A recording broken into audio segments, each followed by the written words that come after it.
Oi, gente! No ar, mais um programa Saúde Ativa, aqui na tela da sua TV Câmara Aracaju, o seu canal legislativo municipal.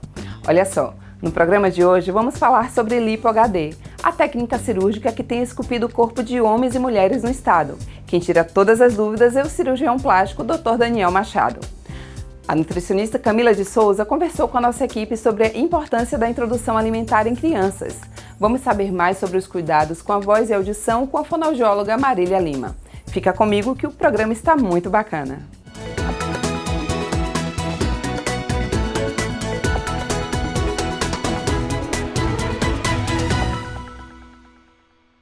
Já pensou em eliminar dobras de gordura do abdômen ou aqueles pneuzinhos da cintura? Ou modelar seu corpo sem passar horas na academia?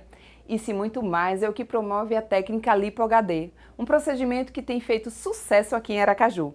Oi, gente, hoje estou fora dos estúdios e vou bater um papo com o Dr. Daniel Machado, que é cirurgião plástico, e vamos falar hoje sobre a cirurgia plástica lipo-HD.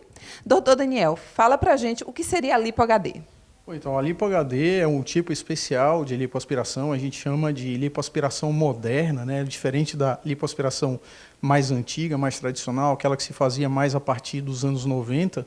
Né? E o objetivo dela, na realidade, é você dar, além de você deixar o contorno do corpo mais bonito, você consegue criar o que a gente chama de deformidades controladas, onde você consegue desenhar, né, o contorno muscular.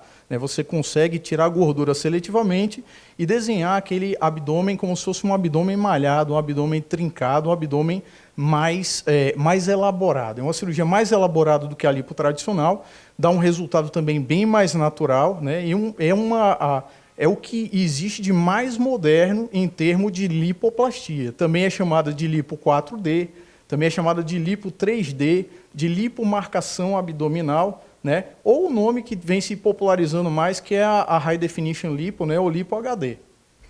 Aproveitando já o embalo, fala pra gente um pouco sobre a diferença entre a Lipo HD e a Lipo tradicional.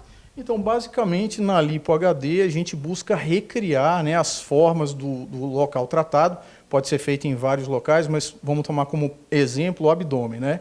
Então, no homem é possível você fazer aquela barriga tanquinho, o desenho muscular, né, os retos abdominais, aquelas marcas da pessoa que malha bastante, né? Então, as linhas semilunares, que são aquelas linhas que tem do lado, aquela linha alba que fica mais marcada, e na mulher também, sendo que na mulher a gente busca dar uma definição mais sutil para criar aquele abdômen, um abdômen com sombras e com luzes bem colocadas, né? Que quando você chega na praia, coloca o biquíni, ele chama a atenção de uma maneira muito natural, sem ter aquele aspecto da lipoaspiração, aquele aspecto da lipoaspiração tradicional que seria mais plano, aquele abdômen mais plano e mais sem relevo. Então, enquanto na lipoaspiração mais antiga, o objetivo é mais causar um efeito de emagrecimento seletivo, lembrando que não é uma cirurgia de emagrecimento, mas de você emagrecer áreas de gordura localizada, né? Então, na lipoaspiração mais antiga seria isso, o contorno corporal apenas. Na lipoaspiração HD, além desse acabamento, você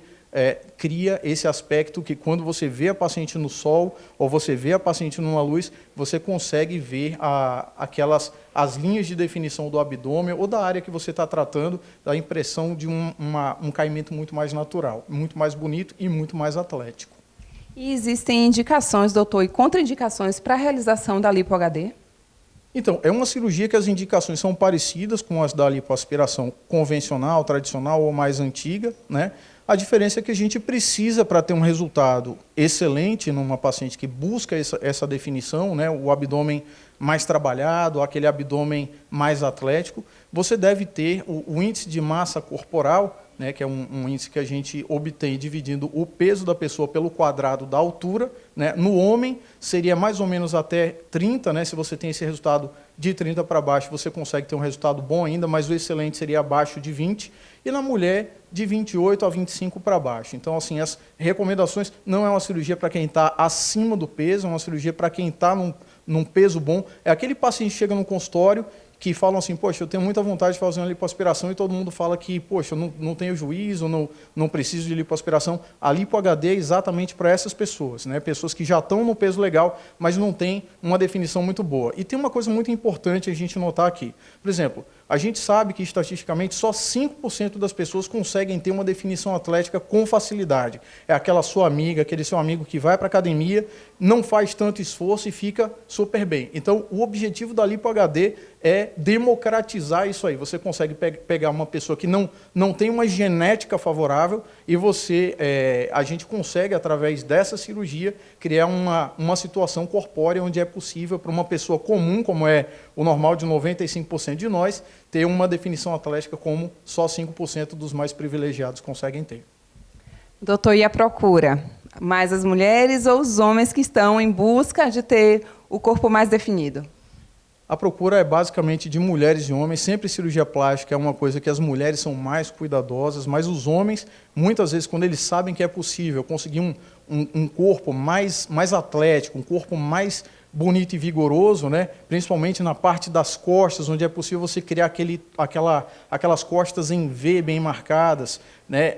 Na parte do abdômen, quando você consegue modelar o peito do paciente, você consegue modelar os ombros do paciente, consegue modelar o abdômen, então se abre um novo leque, né? Um novo público para a lipoaspiração, e isso daí tem atraído bastante homens também no consultório. Então a procura está sendo bastante de ambos os sexos.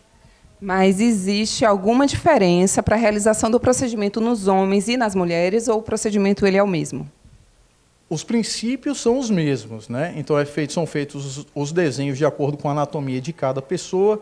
Em homens, assim, você busca uma definição muscular mais forte, que a gente geralmente deixa mais sutil nas mulheres, justamente para não masculinizar o corpo, né? Então, assim, obedecendo aos cânones, né? Assim, as características de cada sexo, a gente consegue criar o corpo mais adequado para cada pessoa. E, obviamente, o resultado é individual, a disposição dos músculos no corpo são individuais, né?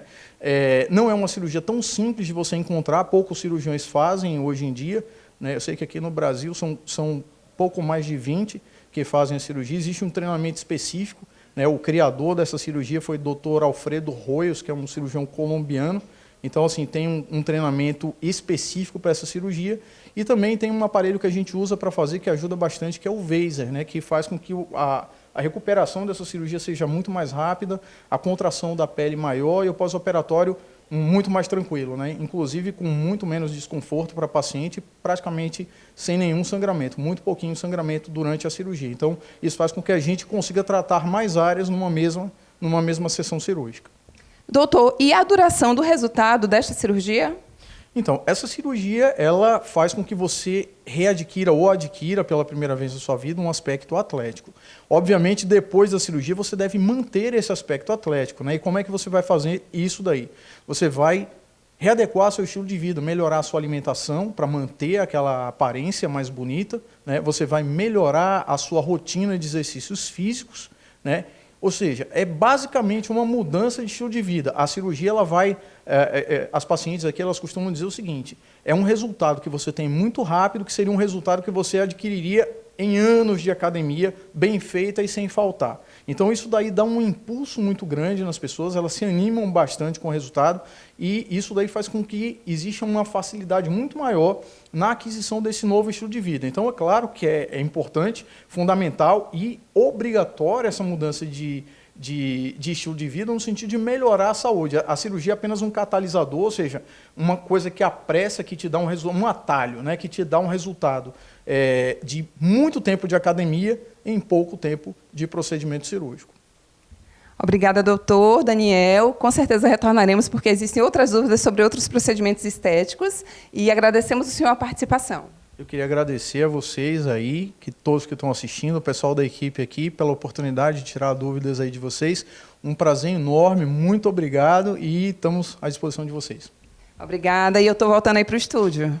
Agora vamos a um breve intervalo. E na volta temos mais saúde ativa para você.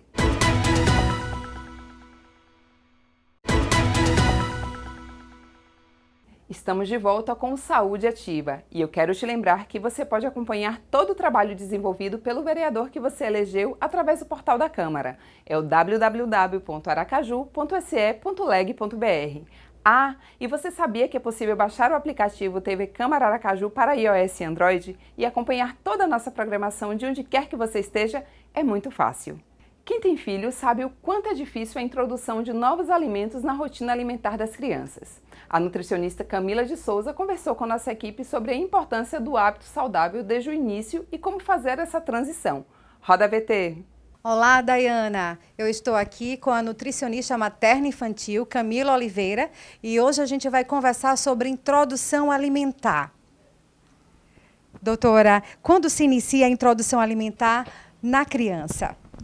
Então, a introdução alimentar é uma fase que ela vai se iniciar aos 6 meses de idade, sendo que para bebê prematuro a gente vai utilizar a idade corrigida. Para bebê com alergia à proteína do leite de vaca, a gente vai ter algumas diferenças de como vai ser essa introdução alimentar. Mas, em geral, é uma fase para o bebê conhecer os alimentos, as texturas, sentir os cheiros e poder se familiarizar com os alimentos para poder, depois de um aninho, continuar comendo de verdade, né? Então, é a fase mais importante que eu acho na vida da criança, porque é uma fase que vai determinar os hábitos alimentares daquela criança. Então, é importante que seja uma fase em que os cuidadores passem, em geral, de uma alimentação 100% saudável. Camila, e como é que deve ser feita a introdução alimentar na criança? Então, ela vai ser iniciada com o lanche da manhã e o lanche da tarde. Nesse lanche vai ser oferecido frutas. Depois de que o bebê se familiarizou com as frutas, a gente inicia com o almoço, mas ainda nos 6 meses. E aí, nesse almoço, vai ter que conter os 5 grupos alimentares, sendo eles os cereais e tubérculos, as leguminosas, verduras e legumes e proteínas. É importante, eu sempre passo para os meus pacientes, que a forma de apresentar seja os grupos separados no prato, para que o bebê sinta e conheça os diferentes texturas, sabores, e ele veja que são diferentes, porque eu sempre passo para eles que a primeira textura que eles vão conhecer é em forma de papa ou purê, que são os alimentos amassados com garfo, nunca utilizar o liquidificador, nunca utilizar a peneira, porque a partir do momento que a gente usa o liquidificador, algumas fibras e minerais e de alguns alimentos são quebrados, né, durante o processo, e também porque quando se misturam, o bebê não sente e não conhece a fundo todos os alimentos. Então, a forma de apresentar para o bebê e oferecer para o bebê é sempre amassadinho com um garfo. E a partir do 7º mês, dependendo de como a aceitação desse bebê está, vai ser introduzida o jantar. E aí vai seguir sempre o lanche da manhã, o almoço, o jantar, lembrando que a principal fonte alimentar até 1 ano de idade é o leite materno ou a fórmula infantil. E existe restrição alimentar durante a alimentação complementar? Sim, antes de 1 ano, a gente tem a restrição do sal, do açúcar, do fígado bovino, do leite e derivados, as oleaginosas, cogumelos e o amendoim, porque são alergênicos. A partir de 1 ano de idade, o bebê já conhece o sal e o sal, com moderação. E a partir de 2 anos de idade, a gente pode incluir o mel e o açúcar, também sendo com moderação. Certo. E durante esse processo de introdução alimentar, pode ocorrer algum trauma na criança? Sim, esse é um assunto muito crítico, porque a fase da introdução alimentar é uma fase em que o bebê está muito vulnerável. Então, qualquer sentimento ruim que ele tiver com relação à alimentação vai gerar algum trauma que possa ser que ele apareça naquele momento, sendo com a recusa alimentar durante a introdução alimentar, ou possa ser que venha como um problema posterior, como a dificuldade alimentar. E também é importante, sempre passa para os pacientes, que quando o bebê tem o gag, que é um reflexo protetor do bebê mesmo, então ele não precisa de intervenção, é importante não passar o nosso sentimento para o bebê, que às vezes, como o gag é como se fosse um engasgo, mas a gente precisa saber diferenciar isso para poder não passar a nossa preocupação ou não fazer uma manobra para poder de desengasgo desnecessariamente e acabar fazendo com que o bebê sinta medo daquilo que ele está tendo, que é natural. Então, é outro fator que pode levar a um trauma. E eu sempre gosto de falar, não pode enfiar a comida na boca do bebê, mesmo por ele ser vulnerável, porque ele tem a saciedade que ele vai saber até que ponto ele vai comer, ele que vai decidir quando ele vai comer, assim, se vai comer agora ou se não vai comer agora, entende? Então, a gente precisa sempre respeitar isso e é uma fase que eu sempre falo para os cuidadores terem muita paciência, porque o bebê está aprendendo a comer, então aquele momento vai ser muito importante para a vida dele. Então, é importante que a gente tenha cautela, respeito e muita paciência, mas sem insistência nenhuma, porque de acordo com o tempo, ele vai começar a comer de acordo com o tempo dele. Ok, Camila, muito obrigada por essas orientações tão esclarecedoras, tá bom? É com você agora, Dayana. Muito obrigada também, viu? Até a próxima. Bem interessante. Vamos a mais um intervalo e na volta teremos um bate-papo sobre cuidados com a audição e a voz. É bem rapidinho, não sai daí não.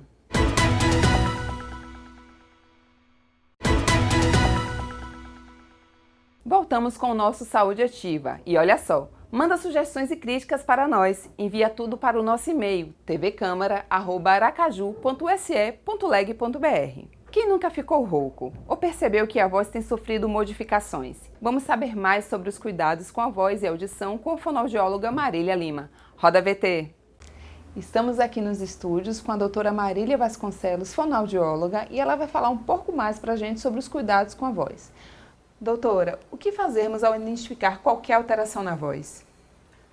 Quando a gente percebe alguma diferença na nossa voz, então a gente vai perceber se é algo rotineiro ou não, né? Muitas vezes existem pessoas que têm alergia, por exemplo.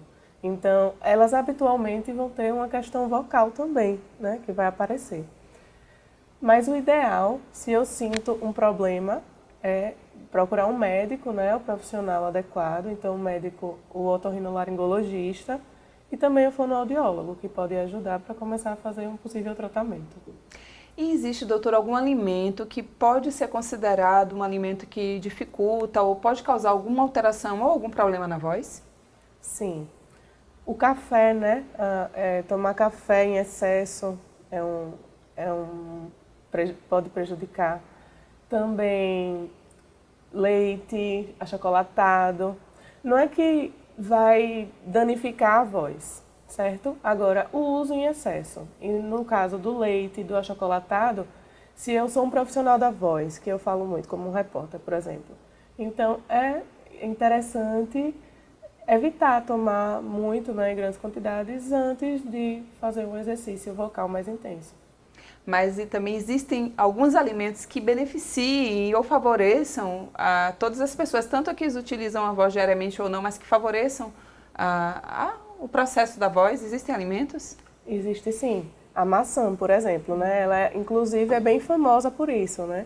Pela voz. Então, ela é boa porque ela é um alimento adstringente.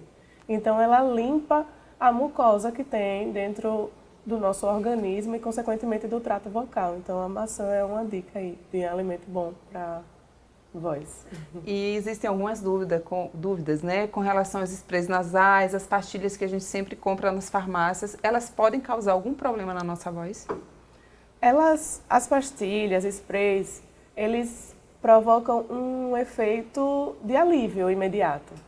Mas eles podem mascarar também nossos sintomas. Então, o ideal, se eu estou sentindo algum problema na minha voz, é procurar um médico e não ficar usando essas pastilhas, né? Porque se eu tiver com um problema mais grave, eu vou estar ali apenas escondendo. Muito comum também são os pigarros, né? As pessoas estão sempre com algum pigarro e elas alegam que os problemas do pigarro é por conta de uma poeira ou é uma coisa rotineira. Mas o que é que o pigarro ele pode causar na voz da pessoa? O pigarro, ele é um movimento que a gente faz com as pregas vocais que vai fazer com que elas se coaptem, né? O trabalho delas é estar se unindo. Nós temos duas pregas vocais que ficam aqui assim no pescoço, na nossa laringe. Então, elas se unem quando a gente está falando, junto com a respiração. Quando a gente dá um pigarro, a gente faz esse movimento muito brusco. Então, e o pigarro, ele dá uma sensação de pigarrear de novo, nunca acaba. Então, ele vai agredir as pregas vocais, né? Eu vou estar abusando do movimento e provocar aí talvez um calo, né? O famoso calo, que é o nódulo vocal. E para quem está nos assistindo, quais são as dicas especificamente para o pigarro? Se ela está constantemente sentindo esse pigarro, o que seria interessante ela fazer? Exercícios de vibração, né? Que são aqueles exercícios, a gente tem alguns fonemas que vibram na nossa boca, né? Como o R.